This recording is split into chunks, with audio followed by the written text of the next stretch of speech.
အတိန်နာဒါနာကန်အဝတ်တခုမဤကန်ချိုအပိုင်းတိ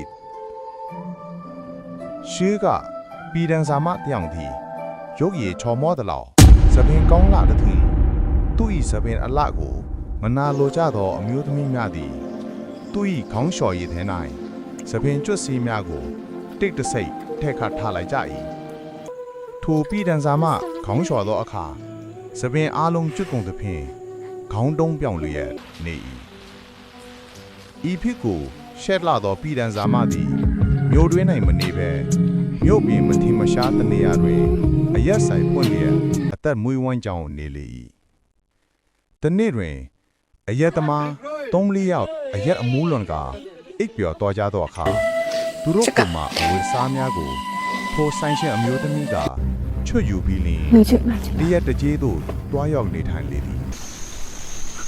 အပိုင်းစတင်ဆင်ရန်ရှိသည်